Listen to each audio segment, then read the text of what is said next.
Bismillahirrahmanirrahim. Assalamualaikum warahmatullahi wabarakatuh. Innal hamdalillah nahmaduhu wa nasta'inuhu wa nastaghfiruhu wa na'udzu billahi min shururi anfusina wa sayyiati a'malina may yahdihillahu fala mudilla lahu wa may yudlil fala hadiya lahu. Asyhadu an la ilaha illallah wa asyhadu anna Muhammadan abduhu wa rasuluh. Allahumma shalli wa sallim ala sayyidina Muhammad wa ala alihi wa ashabihi wa man tabi'ahum bi ihsani ila yaumiddin. Alhamdulillah, segala puji dan syukur kita panjatkan kehadirat Allah Subhanahu wa taala atas segala rahmat dan nikmatnya. Kita dapat menjalankan ibadah di malam ini, yaitu malam ke-14 bulan Ramadan 1445 Hijriah. Salawat serta salam tidak lupa kita sampaikan kepada junjungan kita Nabi Muhammad sallallahu alaihi wasallam, kepada keluarganya, sahabatnya, beserta umatnya hingga akhir zaman. Kaum muslimin rahimakumullah, sebelum kita melaksanakan ibadah salat tarawih berjamaah malam ini, izinkan kami sebagai MC menyampaikan beberapa pengumuman. Pertama, yang bertindak sebagai petugas malam ini adalah Faruk sebagai MC, Bapak Anjar Ramdana sebagai imam salat Isya, dan Ustadz Anjar Ramdana sebagai imam salat tarawih, kultum, dan witir. Adapun Kemal Abdurrahman sebagai Bilal. Alhamdulillah, semuanya telah berada di tengah-tengah kita. Sementara itu, untuk petugas esok malam adalah Bapak Amar Malik sebagai MC, Bapak Maulana Tihar sebagai imam salat Isya, dan Ustadz Fatul Amam SAG sebagai imam salat tarawih, kultum, dan witir. Adapun Bapak Dede Abdussalam sebagai Bilal, kepada yang terhormat diharapkan untuk mempersiapkan diri. Kedua, laporan hasil pengumuman infak dan sedekah untuk malam sebelumnya, yaitu berjumlah Rp407.000. Total saldo Rp7.770.000. Untuk itu kami ucapkan jazakumullah khairan katsiran yang telah menginfakkan hartanya di jalan Allah. Semoga Allah Subhanahu wa taala membalas dengan kebaikan berlipat ganda. Amin. Demikian kiranya pengumuman yang dapat kami sampaikan. Kurang lebihnya kami mohon maaf. Billahi taufiq wal hidayah. Wassalamualaikum warahmatullahi wabarakatuh.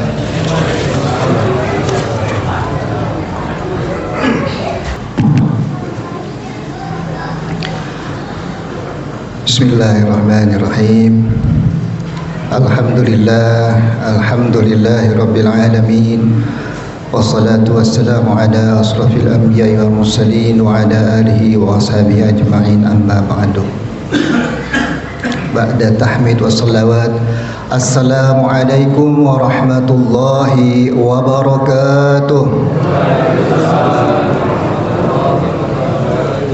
Yang kami hormati Ketua DKM Al-Musaddiq beserta jajarannya, para ustadz, hujjaj, dan juga jamaah, bapak-bapak, ibu-ibu, adik-adik yang kami cintai.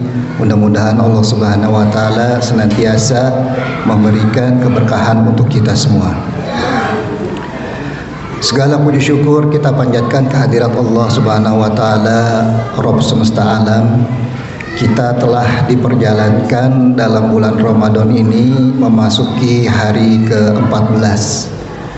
Dan sebelum kami sebagai petugas hari ini menyampaikan kultum untuk jeda istirahat sejenak, ya, sebelum kita sholat witir berjamaah, kami mohon kesediaan jamaah untuk mendoakan ayah kami yang sedang sakit, dan juga kepada jamaah kita yang mungkin sedang sakit atau ditimpa musibah dengan membacakan suratul Fatihah. Mudah-mudahan diberikan kekuatan oleh Allah Subhanahu wa taala, kesabaran, dan juga diangkat penyakit dan musibahnya. Ala hadiniya wa kullu niyatin sholihah wa ila hadrati syayyidil Mustafa al-Fatihah. A'udzu billahi minasyaitonir rajim. Bismillahirrahmanirrahim. Alhamdulillahirabbil alamin arrahmanir rahim maliki yaumiddin iyyaka na'budu wa iyyaka nasta'in ihdinas siratal mustaqim siratal ladzina an'amta 'alaihim ghairil maghdubi 'alaihim waladdallin. Amin amin ya rabbal alamin. Jazakumullahu khairan katsiran.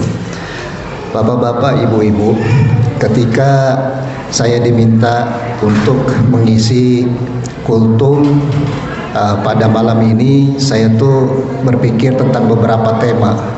Karena kebetulan saya bukan ustadz ya, jadi saya mencoba untuk mengangkat kira-kira apa fenomena yang terjadi di masyarakat akhir-akhir ini. Dan saya cukup aktif di Twitter ya, media sosial yang banyak beritanya. Kalau TikTok banyak jogetnya, kalau Twitter banyak beritanya. Nah, biasanya berita-berita sebelum masuk ke media berita online seperti detik.com dan sebagainya masuk ke Twitter dulu gitu ya. Dan saya menemukan beberapa fenomena yang menunjukkan bahwa saat ini itu terjadi kesesatan dalam berpikir, kesesatan dalam memandang sesuatu. Apa contohnya? Banyak sekali fenomena bunuh diri ya, karena tekanan ekonomi maupun tekanan sosial. Akibat pinjaman online tidak terbayar, akibat kesulitan ekonomi, akibat diputus pacar. Tidak hanya yang berakidah non-Islam, tapi juga orang-orang yang berakidah Islam ada yang sampai membunuh diri. Tidak hanya dirinya, tapi juga mengajak sekeluarganya. Ada apa gerangan? Begitu murah nyawa saat ini. Mungkin kalau kalangan non-Islam, apalagi yang percaya reinkarnasi, mereka meyakini akan hidup kembali, dapat kesempatan kedua. Tapi kalau orang Muslim yang melakukannya, ada apa dengan akidah seorang Muslim? Nah, di era informasi yang bebas, cepat, dan juga berlimpah ini, justru fitnah begitu banyak datang kepada akidah kita sebagai orang Islam. Kenapa?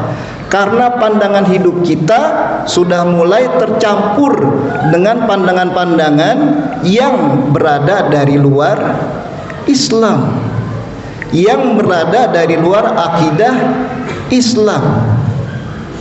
Sebagai seorang mukmin, orang yang percaya kepada Allah Subhanahu wa taala, kepada Rasulnya, kepada kitab-kitabnya, kepada malaikatnya, seharusnya memiliki pandangan yang lurus terhadap kehidupan, memiliki pandangan yang jelas ketika menghadapi masalah-masalah.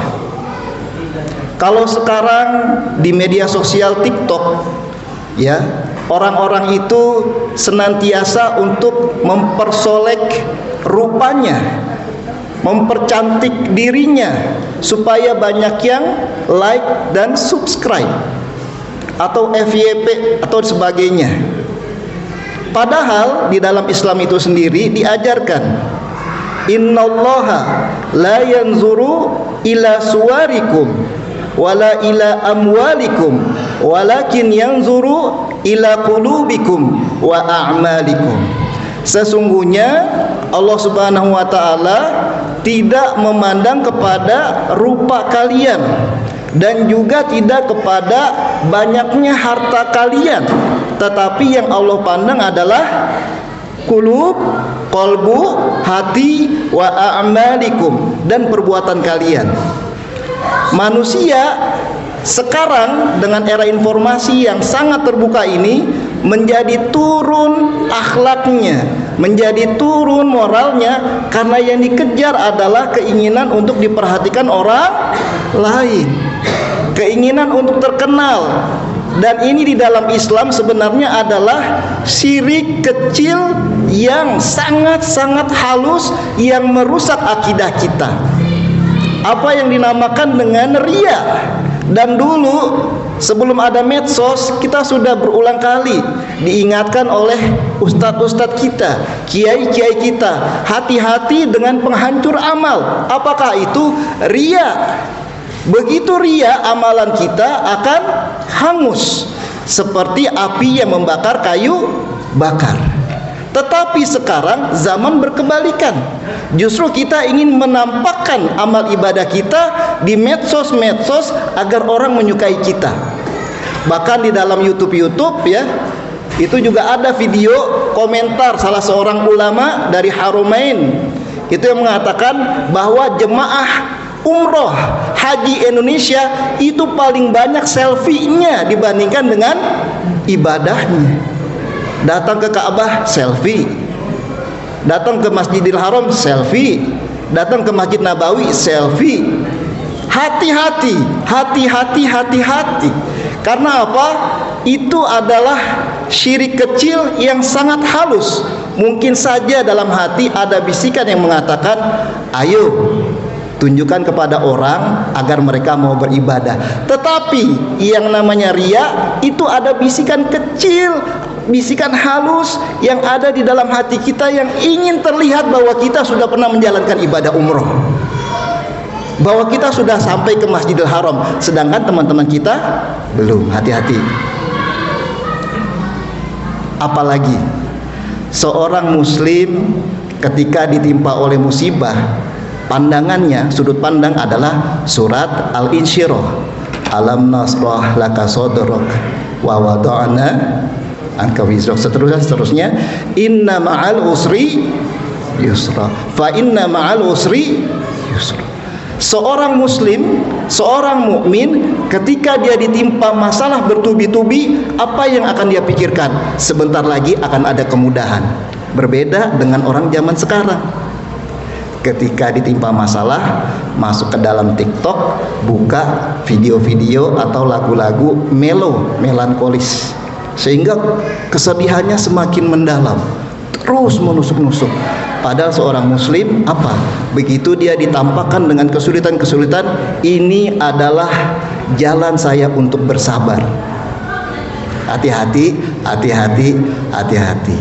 Persepsi kita, cara pandang kita di era informasi ini banyak yang menyesatkan. Kenapa seperti ini terjadi? Sebenarnya sudah tidak aneh kalau kita membuka kitab-kitab yang ditulis oleh ulama-ulama dahulu, terutama kitab tentang al-fitan, tentang fitnah di akhir zaman, ya, yang puncaknya adalah penyesatan persepsi yang dilakukan oleh Al-Masih Ad-Dajjal ketika dia membawa, ya, nanti akan ada masanya. Nah, ini saya kepengen cerita nih. Kalau beberapa bulan yang lalu, ya, itu kita mungkin ada yang namanya krisis pangan, dan kemudian dibukalah bansos dengan membagikan beras sebanyak-banyaknya.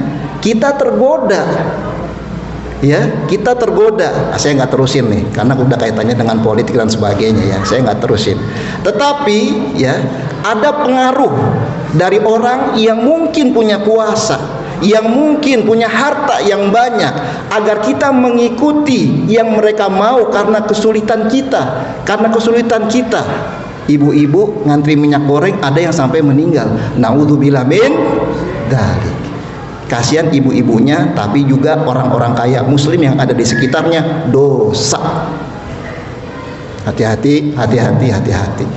Kita semakin kesini bukan semakin jauh dari akhir zaman, tapi akan semakin dekat dengan akhir zaman, di mana nanti akan ada 40 hari kekeringan. Dan disitulah nanti Al-Masih Ad-Dajjal turun untuk menjadi penyelamat. Dia bahkan bisa membawakan surga di tangan kanannya dan neraka di tangan kirinya. Kalau orang-orang nggak punya cara pandang seorang muslim, cara pandang seorang mukmin, banyak yang disesatkan oleh Dajjal. Karena saking laparnya. Bahkan dalam satu hadis disebutkan, seorang muslim saat itu kenyangnya itu bukan karena makanan, tetapi kenyangnya itu karena kalimat la ilaha illallah. Artinya apa? Kebutuhan akan biologis, kebutuhan makan digantikan dengan kebutuhan ruhani. Kebutuhan ruhani. Dan saat inilah kita setiap bulan Ramadan itu dilatih agar kita bisa menikmati ruhani, menikmati hidangan Allah dalam bentuk batin, dalam bentuk kepuasan batin dibandingkan dengan lapar kita. Artinya apa nih? Artinya begini, kalau bapak-bapak ya atau adik-adik yang udah usia 17 ke atas masih puasa ngeributin lapar, itu berarti dia nggak belajar selama ini. Kenapa? Lapar dan sebagainya itu bisa ditutupi dengan perhatian kita kepada mencari kepuasan batin dengan dekat kepada Allah Subhanahu wa ta'ala. Kenapa? Karena itulah persepsi seorang muslim atau mukmin. Jangan sampai ya kita dibodoh-bodohi oleh Dajjal dan juga tentaranya yang menyesatkan kita ya, yang akan semakin dekat untuk keluar di akhir zaman. Kita nggak tahu kapan, tapi jangan pernah merasa aman ya. Dajjal besarnya belum keluar, Dajjal kecilnya sudah banyak keluar ya. Buktinya apa? Secara halus banyak yang digoda untuk meninggalkan akidah Islam. Bahkan ada orang yang masih Islam tetapi terus melakukan riya dengan selfie-selfie di media sosial. Nauzubillah min dzalik. Makanya hati-hati. Kalau emang niatnya benar buat ibadah dan sebagainya silahkan. Tetapi apa iya benar itu niatnya? Ya, apa iya benar itu niatnya? Kita tanyakan lagi. Nah, Bapak Ibu sekalian, mudah-mudahan Allah Subhanahu wa taala menjaga akidah kita. Tapi kita juga perlu berusaha untuk melindungi akidah kita dan juga anak cucu kita supaya tidak disesatkan oleh iblis, setan, dajjal dan sebagainya. Tapi jangan salahkan iblis, dajjal dan sebagainya juga kalau kita tidak pernah berusaha untuk meningkatkan akidah dan iman kita dengan mempelajari Al-Quran dan As-Sunnah. Sekian dari kami, mudah-mudahan menjadi keberkahan untuk kita semua. Billahi taufik wal hidayah. Wassalamualaikum warahmatullahi wabarakatuh.